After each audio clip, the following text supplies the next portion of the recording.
Right,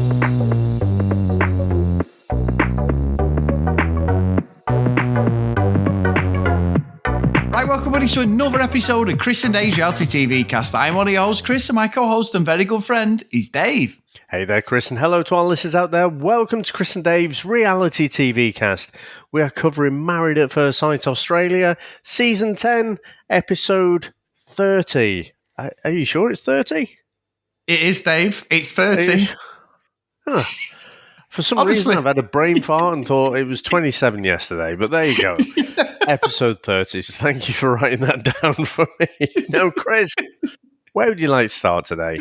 Can I just say things are getting bad when I'm the organised one, Dave? That's the serious issues in the fucking relationship. Well, you know what it is, right? Because normally, I mean, you're very good these days at the old notes, but so I usually need to go fishing for which episode number it is. Yeah. But because you've written it down, and I'm like, wait, is it? So it's a second guess, but we'd already started recording, so fucking amateurs. Yeah, that's us, Dave. We're badge of honour. So we've got the homestays. And we're only concentrating. There's only 3 couples really we're concentrating on. We get a little bit of Harrison saying that about Evelyn, coming for the king, and he's doing this impression of her, and I'm like, oh, whatever, you can fucking do one. So you concentrate on this episode. It's Cam, Lindall, Evelyn and Rupert, and then Alyssa and Duncan. So Cam goes, back home. You can see that he lives right out in the sticks, doesn't he? Absolutely. He's not lying where he says he lives, but they seem to be a fun-loving bunch on the videos, Dave. And I think one of his brother that's saying like, oh, he's brought plenty of girls back. But again, Cam has given this fucking whole spiel that he's going to be this changed character when he gets home, when he's back in his surroundings. And by the sounds of it, he's playing up to the camera because he's only being affectionate towards her when the camera's not there. And I thought what Linda was saying, it's not, Dave, it's not Alyssa levels, and we'll talk about her. I thought what she was saying was reasonable.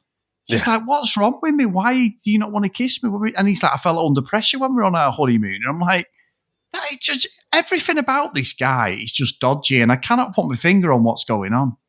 Yeah, I didn't pick up on what you said there. You're saying he said it's only when the cameras are there that he's affectionate. I think so. Yeah, that's what I think she was alluding to. And he said, when she said to him, when we were on the honeymoon and you would constantly kiss me, or when we've been other places, and he went, yeah, I just felt like I was under pressure. And it's like, that makes no sense. Yeah, it makes no sense, that. I just thought it was more that, he's in his home environment. He's been making all these promises. He's like, oh, no, I'm in the experiment, so I'm just feel a bit awkward, fish out of water and everything. It'll all be better when we're back into my environment. And then, they're having a laugh and stuff, but it's as if they're just mates. And you can see she just wants a bit of not even reassurance, actually, just a bit of fucking affection. I don't think he's asking for too much. And he's got hung up. He's like, oh, all this is over a kiss. And it's like, no, you're missing the point, fuck brains. Or shit for brains. This fucking knobhead, right? If he fucking thinks he's Crocodile Dundee or something, doesn't he? Yeah. I found it so condescending where he's like, oh yeah, she's from the city, oh, she's not from round here and stuff, and she won't kiss the fucking fish or whatever. Oh, fucking look at the city girl. You know what? She fucking did it. Fucking did it. And like, I just felt like it was just showing him up to be not interested in the relationship at all. I don't know what his game is, but I still think it's what we said before. He's just not into it, but he just doesn't have the bollocks to actually come up and say, look, I'm not really that into this relationship, and I feel like she is. So I think it's pretty unfair. And, I tell you what, though, I mean, his mate there, who was stuck in the middle of them while they were having a bit of a Barney, I felt sorry for him because he's like, I think I might just duck out of this one. No, you can stay here. And I was thinking, oh, fucking hell. I could really empathise with that bloke. Where it's just like, look, guys, this really feels like a private discussion where I shouldn't be here. But I just feel like, again, there's no real hope for these. I think he's just full of shit. The stuff about traveling away and stuff, it's all just excuses. The being out of his comfort zone before, and that was all bullshit. I mean, again, he's said something else, hasn't he, where he doesn't quite realise how bad it comes off.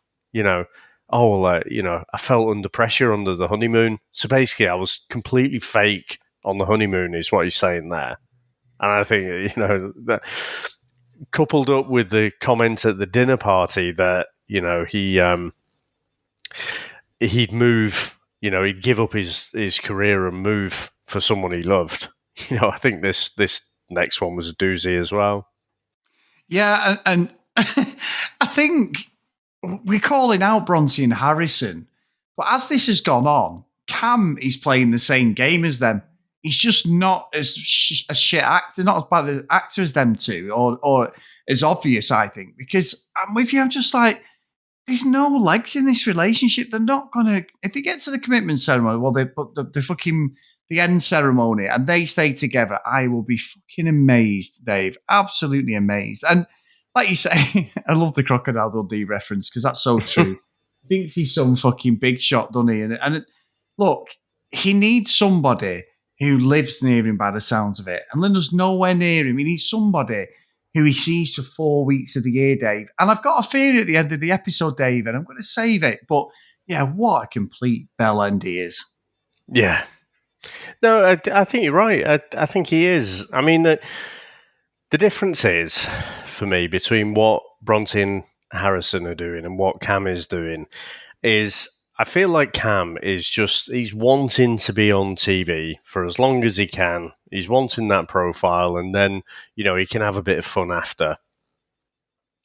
Bronte and Harrison are taking the piss out of the show and out of us.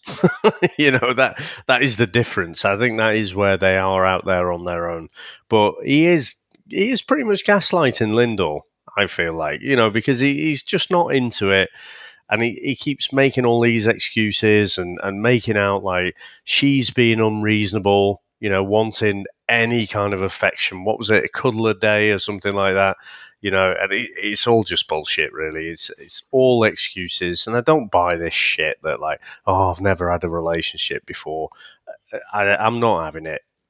No, I'm not at all. I'm with you, Dave. So, Dave, we didn't see much, but Evelyn and Rupert painted each other's faces. The end. I think that was the top and tail of that. But did anything stick out on their fucking thing? Because it didn't for me. Well, I think a few things stuck out. Well, yes. They said they had some adult cuddles, so they've gone there. I didn't think this couple would, to be fair. So I still don't think they've got a chance. But, it's gone a bit further than I thought it would. But, when it gets to the final vows, I just don't see this couple sticking it at all. Unless, it's the classic play that, like, well, for the show, for the ending, we'll stay together. And then in the reunion, we'll say we've gone our separate ways. Yeah, I think so. We do see a little bit of a next episode stuff, and it looks like her mum asks him just, a general question about relationship, and he does the trick he did when he first met Evelyn, where he just doesn't speak. So I don't know what's going on there. I don't know whether this is a bit of an act or it is actually a nervous tick that he's got, which is fair enough if it is, no problem. But he's not looked like the same person as this show's gone on, has he? He's not looked like this nervous person. So I don't know. I don't know what's going on there. Maybe it is some kind of chronic shyness thing where, he seems to forget the English language when he's speaking to other human beings, that he doesn't know or is comfortable with. But, let's see. It's hard, isn't it, to really figure out what Rupert is. Is he this chronically shy person, or is that a bit of an act in itself? It's not clear to me at all. And I tell you what, we can't, or I can't help but come back to Bronte and Harrison because, a little bit of the start of the episode, we did get a bit of Harrison, didn't we? He was taking the piss out of Evelyn, and that she was having a go at him in the dinner party. And then he's like, oh, she decided to have a pop at the king. I'm like, you fucking knob. He's the king in his eyes. Any fucking more of a twat? I'm really not sure. Oh, he's such a bellend. I mean, we'll see all that tomorrow with them two, but I'm literally pulling out the sick bags for that one day. This is going to be fucking nauseating again with them two fucking clowns. But anyway, Dave, the main event, which basically I would say covered about 70% of this episode, was Alyssa and Duncan. Now, I think she is up there with Harrison as gaslighting 101, Dave. Now, it starts off with them two talking, and, she comes to see him and she's shouting him and he seems dead happy. He's like, I really missed you, the hugging and all this. And she turns the facts again, like she mentioned when she was on the couches with the experts. Even though Alessandra was saying, he's telling you now, he's crying. No, he told you.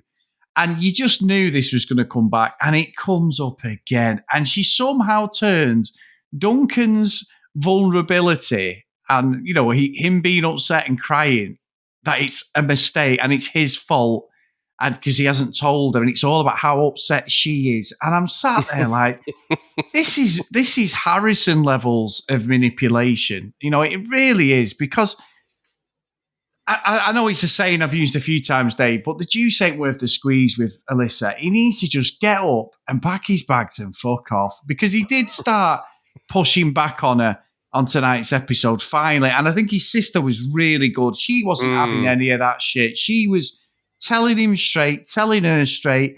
This thing about, I'll see me on a Wednesday and every other weekend. Is this child? And I mean, let's be honest, I'm actually recording this. I'm fucking hammered. Because every time she said child, Dave, I had a swig of Jack Daniels. I am absolutely on my arse as we speak. I am wasted, because she must say it every sentence. She must be the only person in the whole world who's got children, Dave. What did you think of that? Because there's more to unpack. But I was just like, you are an absolute manipulator 101 for me. Yeah, I mean, apparently she's got a child. I mean, she's never really talked about it before. How pissed are you, Dave? Are you playing the game as well? Honestly. It's just so annoying, isn't it? And like you say, the way she expertly spun it around, that, this was the incident we're talking about is about Duncan getting upset, but she's turned it into she's upset. Yeah. So how dare he? Because it's upset her. And it's just, you can see Duncan. I cannot fault the bloke, to be honest, for anything that I've seen that he's done. Now, obviously, they can be maybe kind to him on the edit, but I think, again, you can't edit out or edit in that much stuff to completely make him look like he's, genuinely struggling. It's not like he's having an easy ride. It's not like it's Ollie and, what's her name? I always forget. Tanyel? What's her? Tarny, that's it. Just a weird name that I don't get. But it's like, it's not like he's had an easy ride, but you can see him sort of wrestling with where he is and, how should he act in this situation. But fucking hell, I say it again. I must have said it for the last 3 or 4 fucking weeks, Chris. Danger, Will Robinson. Run for the hills, Duncan. Because honestly, I was getting so wound up. And I tell you what, if I see anything about Alyssa's had a bad fucking edit, I'm going to go spare, because she surrounds herself with a gaggle of fucking Karens, doesn't she?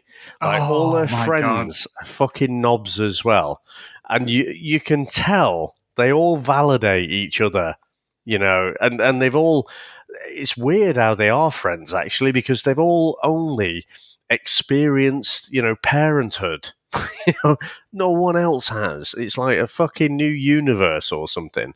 And I just thought, for me, that sealed the deal. It's like, no, this is not a bad edit situation. Your friends are as fucking distasteful as you are. And I was getting more and more wound up. And then the way she the way she matter of fact spells it out, it's like, well, it's, one day every other weekend and then, Wednesdays. And it's like, hang about, where did that fucking demand come from? Yeah. Like, you've not mentioned that before, and now you do it in front of your friends and put me on the spot and ask me what I feel about it. Yeah. I thought that was fucking bang out of order. And again, I cannot fault Duncan's the way he handled it, because I thought he handled it quite well. There and then he's like, not wanting to embarrass Alyssa in front of her friends and stuff. So yeah, we can handle that. But then, outside of that, it's like, well, fucking hell, how can you just throw me under the bus like that? I thought it was a fucking dick move that she did there, but she doesn't get it, does she? The problem is, she's saying to him that, well, she's emotional, so don't avoid stuff because I'm emotional. But then he tries to bring up stuff with her, and then she goes fucking spare. So it's like, well, I don't want to bring anything else up now because I'm scared I'll get the same reaction. But she's almost saying like, well, that's just me. I'm gonna go fucking nuts. But you still got to bring it up with me. And I'm like, how's that working out for you? Just in life. Has that worked with anyone before? Because I can't imagine it does. You know yourself, if someone's behaving like that, then you'll clam up. Because you're like, oh, I don't want to fucking, cause some drama again. But, yeah, I didn't think Alyssa could sink any lower in my estimation, Chris. But yeah, she's got worse with this episode, I think. I think so. And I think, like you say, her friends, fucking hell. When you've got friends like that, she's never going to be in the wrong. And if Alyssa's validating her friends, God forbid their partners, what they're going through at this time as well, because she's like, I'm getting this mum group together, which there's nothing wrong with that. Support each other when they're toxic as her. And I'm like, nah, I'm out. And also, what was even more ironic was Alyssa went, this is the most stable relationship I've ever had. I'm like, fuck me. It's no wonder you are single. Low bar. Exactly. I mean, taking everything out of it, right? It's like, why the hell have you come on a reality TV show, right? Why haven't they done proper psychological profiling on Alyssa? She's clearly not in the right headspace to be on this show. She's got a completely warped view of the world. I mean, obviously, I'm sort of answering my own question because, the producer somewhere is going, this is exactly the type of person we need on the show for the ratings. But from a genuine concerned human being, she shouldn't be on the show. And they've not done the due diligence on this person at all. I know there's a few others we can say on the show. She's purely there for entertainment. Duncan finally... he's pushing back. And when he said to us, like, I'm getting more and more worried that you think this is a normal relationship. Like, he can only see her fucking Wednesday. You can see me at like 9:45 and 10:45 on a Wednesday. You can see me weekend. So my theory, Dave, is this. The experts are fucked up again. Duncan and Lindall should be together. They would have just gone off into the sunset. They might have been like Ollie and Tani. And Alyssa, because she's got such fucking time constraints on who she can get with, it's got to be Cam. Cam only wants to see someone for 4 weeks of the year. Alyssa just wants to see someone, once on a Wednesday, maybe every weekend. I'm sure they can make it fucking work with their ridiculous fucking lifestyle and schedules, Dave, because it makes no sense. These feel to me now, as this has gone on now, they're both with the wrong partners. It should be Duncan and Lindall, and Cam and Alyssa can fuck off and do whatever they want. It's just nonsense. Yeah. I think the problem is not the schedule for me. Because, she does have a child, Chris, apparently. Of course, yeah. Yeah, she does, Dave. I guess it's not the same when you're young, free and single. You can spend every day in each other's pockets and stuff. It's just different, isn't it? The issue I have with it is the demand. There is no compromise. There is no discussion. It's just, you can have me like this or nothing. Yeah. And you're right. I think Cam and Alyssa are very similar in a lot of respects. I think they'd wind each other up as well, to be fair, because they're both fucking cunts. But, you know... Don't mince your words, Dave. But yeah. But they are, aren't they? I mean, Yeah. I just think that it's the demand. It's my way or the highway, you know, and that's exactly what Cam has done. But then, you know, as soon as Duncan tries to have this conversation, well, she just fucking storms off. And she can't have this defense of, you know, oh, well, you know, it's because I'm an emotional person. Because she doesn't actually stay there and have the discussion. And then, you know, you get to a resolution, as messy as it is, right? You get to a resolution. She does it all the time. She just fucking storms off. Or, you know, when it was at the retreat, it's just like, you know, don't touch me, go away. So it is just, it's just so annoying, to be honest. But you know what? This weird little thing is annoying me. This, all of it is really annoying me. But in particular, right, who calls their fucking son a child? Yeah, I know. You don't, do you? You don't think that's weird? Yeah, I do. I get not. Look, I understand the not calling the kid by his name. Yeah. I get that. I totally get that. It's privacy. It's no one else's business. It's her. You know, it's her son. But I do find it very strange, and it's just that anything, Dave. You know, Alyssa's done anything wrong for your life. I've got a child. But your child's 38 now. I've got a child. Yeah, but you're 7. You're 7. I've got a child. I've got a child. 30. He's got a mortgage and the wife himself, you know. But I have a child. I have a child. You know what it's like when you did that you did that Melissa and Josh sketch, you know, like, you know, like, get your dick out. You know? It's like, no matter what happens, she goes, I've got a child. Yeah, do you want a cup of tea? I've got a child. All right, did you see in the messenger group that someone put, there was like a picture of her, you know, where you put stay or leave, and it just says on it, I have a child. Fucking goes to the doctors. So what symptoms have you got? I've got a child. All right, okay, no problem. Yeah, thanks for that. It's just the defense for everything, isn't it? It's just fucking weird. I mean, ridiculous. Like I say, it would be normal for me, like in that situation, to say, look, my son is always my priority. Yeah. That is like normal language. It's just, I have a child, repeated over and over. The fucking Mandalorian called Baby Yoda the child, didn't he? But that is a fucking Star Wars universe TV show. Normal people don't use that language, and I don't know why, but it's really troubling me, I think is the right way of putting it. It's just, it's a weird disassociation. You know, like a child is just anywhere, isn't it? It's anyone. It's not even a family member. Yeah. It's just a generic word, isn't it? And maybe she's used that in the past, Dave, in other relationships and got away with it. But on a TV show... if it's a Mormon thing, actually.